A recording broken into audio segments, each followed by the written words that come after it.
And the rate is going, you see them being the number one seed again. Unless they somehow swap with Baltimore. I mean, I just can't foresee it happening because Lamar Jackson is a good quarterback. So I see what you're saying, but in the same sense, I can't envision it because there's just too much talent on that Kansas City team. It's just too much. And if they had a backfield, phenomenal.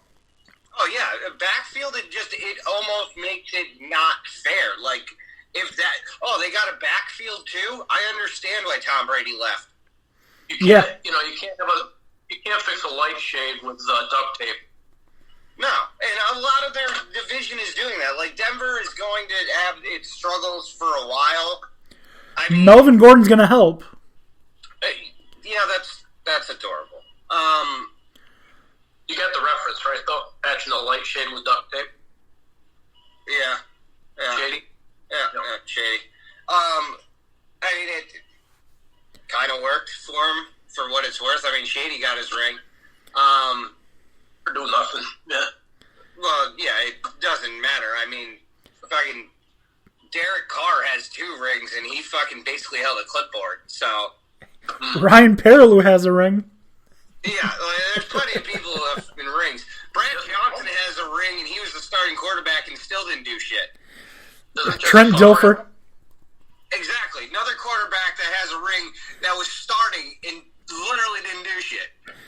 Palmer, right? Yep. Rings all around. I don't have one of those. Bad floor? I will gladly hold a clipboard for a ring. Just This episode brought... in case anybody's wondering. This episode... If our quarterback goes down, I'm going to be like, you might want to go to the third string. This episode brought to you by Ring Doorbell. Yeah, right? Yeah. Not the ring we're talking about, but yeah, sure. And the rate things are going, they might as well sponsor us. Yeah. Anyways, let's move on because the next team has 2 picks. And that is the Raiders. They're picking at 12 and 19. Their needs are fucking everything. Everything. Except quarterback, apparently. But wide receiver, corner, defensive line, offensive line, linebacker are the biggest needs. The best option at 12, I'm torn between Kenneth Murray, the linebacker, and CeeDee Lamb. Again, CeeDee Lamb, another player. There's not a team in the fucking NFL that CeeDee Lamb can't make better. All right. But is wide receiver a bigger need for them than linebacker? Yes. And then you've got Jerry Jeudy, who's also going to be in that span, and Jeff Gladney, the corner, who's going to be in that span. So between those 2 picks, they're also in a pretty good position because if they have an issue, they're not sure what to pick at 12, they're only picking 7 picks later, and they should be able to get something there that they might have wanted with the pick before. So, for example, they don't get CeeDee Lamb. You know what? Maybe they'll get Jerry Jeudy at 19. Outside of Delaney Walker, they have absolutely no receiving. So, well, they had Jason Witten, which at this point in his career is literally only receiving. Tyrell. Yeah, but he's a possession catcher. It's not. Yeah. It's not necessarily ideal. I mean, if I'm them, I see them going. Given what's available and at the certain time, I would imagine that they go with a wide receiver if they believe in them. I mean, where they sit, CeeDee Lamb and Jerry Jeudy should be there. So, whichever one falls to you, I feel like that's a no-lose situation. I feel like you take it and you go with whatever one's available, and then you start looking at the linebackers, and hopefully somebody falls to you. See, I go the opposite. If I'm the Raiders, my thinking is I take Kenneth Murray with my first pick, and then grab a wide receiver with pick 19, because that will be good. Brandon Ayuk is going to be there if CeeDee Lamb and Jerry Jeudy aren't. Henry Ruggs might be there. T. Higgins. Jalen Reagor will absolutely be there. Like, you're spoiled for options at wide receiver. I think address the linebacker with Kenneth Murray and then get wide receiver.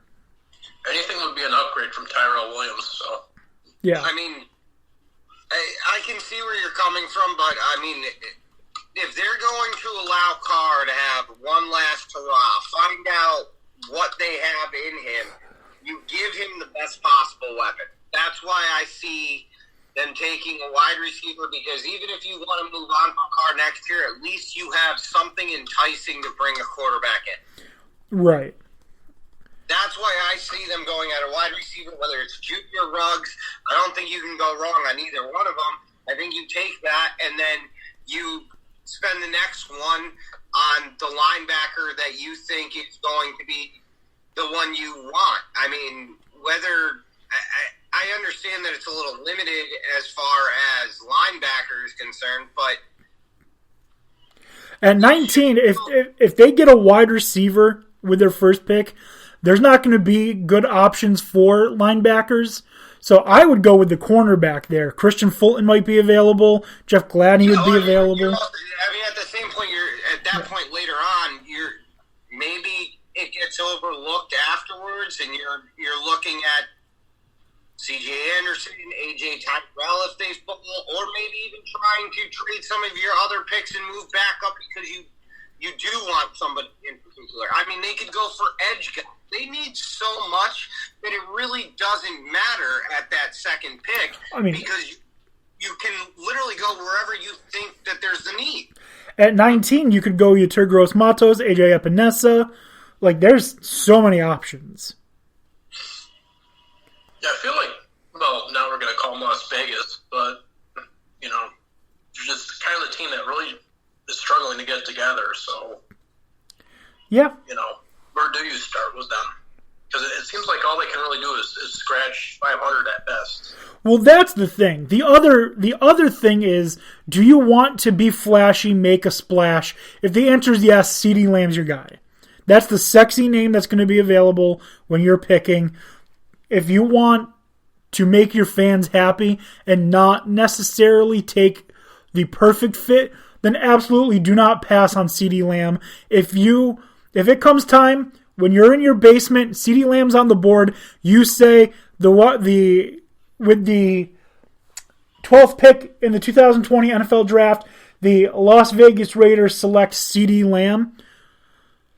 All of the Raiders fans are going to lose their fucking mind, and they are going to be so fucking happy. I agree, and we also have to think about who we're dealing with here. And Gruden is that type of person. Yeah.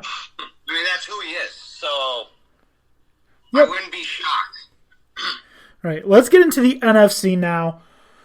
We'll start with a team that has 2 picks, the San Francisco 49ers. They have pick 13 from the Colts and pick 31 from being the first best losers of the NFL. Needs for them, wide receiver, offensive and defensive line, secondary. Options for them at pick 13. I know that there are going to be some really good wide receivers available, but with pick 13, I think the reason you lost the Super Bowl is because Matt Breida had nowhere to run, and that Chiefs defense isn't very good. I take whichever of the offensive linemen are available, whether that's Mekhi Becton, Jedrick Wills, Tristan Wirfs, Thomas, does not matter who it is. Whichever of those offensive linemen are available, take them. Then with pick 31, go get yourself a Jalen Reagor, or maybe go after Blacklock. Like, there's so many options at wide receiver available. Jalen Reagor is someone that, like, if I'm a GM, he's the wide receiver I want, depending on the type of team I have. I really like him, and he's the one that I would pick if I had an option. Picking in that 30-ish area would be Jalen Reagor. I kind of like that idea as far as them deciding to forgo the wide receiver because in this situation, like I know I've said it all night that people are going to want to get the wide receiver at that particular point, but like we said, there's always going to be options later on. If you don't get an offensive lineman, your fans are going to freak the fuck out because the real fans, the people who watch the Super Bowl and know what they're watching, know what they're talking about, know that the reason the 49ers lost, they couldn't hold on to a lead because they couldn't run the ball. You're right, but the running the ball is a huge issue, and you may want to try and get someone like Andrew Thomas at that position to try and actually push it forward. I also wouldn't be surprised with the fact that they had the lead, the defense couldn't hold, that they don't go after someone to replace DeForest Buckner, going after Kinlaw or a defensive tackle that's available, somebody that can put pressure on people. Brown from Auburn. Yeah. Yeah. If he's still available. He'll probably go before that, but, players fall all the time. It's not unheard of. But, yeah, no, you're right. They could go defense. Javon, again, singing the praises. Javon Kinlaw, fucking awesome. He could absolutely make the 49ers better. But I feel like offensive line is their biggest need. Wide receivers, number 2. Defensive line is number 3. I would address the offensive line. In fact, if I'm the 49ers, I might try and move up to get the offensive lineman of my choice. But, that wouldn't be a bad idea, considering the fact that you've got 2 picks in the first round. If there's somebody that you're really sold on, you might as well try and go for possibly seeing if you can't trade yourself into that position. I wouldn't be surprised if the Giants, if they asked the Giants, hey, we'll give you 13 and 31 for 5. If the Giants, I don't know if they'd say yes. I don't know if they'd say no to that. That'd be very difficult if I'm a team that needs a lot of stuff. And the 49ers, obviously, they don't need a whole lot. They were just in the Super Bowl. They were leading in the Super Bowl. What they do need, though, is available to them. And it could be... That cost me my over in the Super Bowl. Me too. I still won some money, though. I think that the Giants would be a suitable spot for that because I think a lot of it depends for the Giants on what happens with those with the first couple of picks. They may decide that they can move back, get who they want, and then get more out of it. Obviously, if something... San Francisco is sold on somebody who really wants them, the Giants need more help than they have picks. So if San Francisco really wants somebody and you can entice them, that wouldn't be a bad spot. Giants will definitely take advantage if something happens and somebody happens to fall. Right. If Chase Young is there at 4, or 5, there's no way you fucking trade out.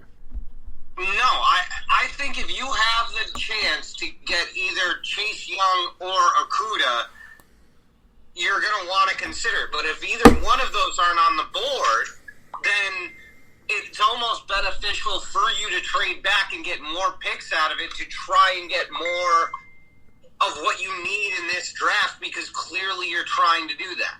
Right. For the Giants, this is a good draft to get multiple picks, unless your entire game plan is draft offensive line. Because if you're trying to just draft offensive line, this is a shit year for that. But you can get with picks 1 through about 15, you're going to get a good offensive lineman, and you should be fine. Right. And then later, maybe in the round, if you can pull this off and get other picks out of it, you're talking about you can take a stab at a wide receiver to finally fill a spot and take some pressure off of Shepard and what the hell is that kid named? Slayton. Yeah, or Evan Ingram apparently not happy. Maybe you just replace him with Cole Kmet. Like, there are things you can do if 13-31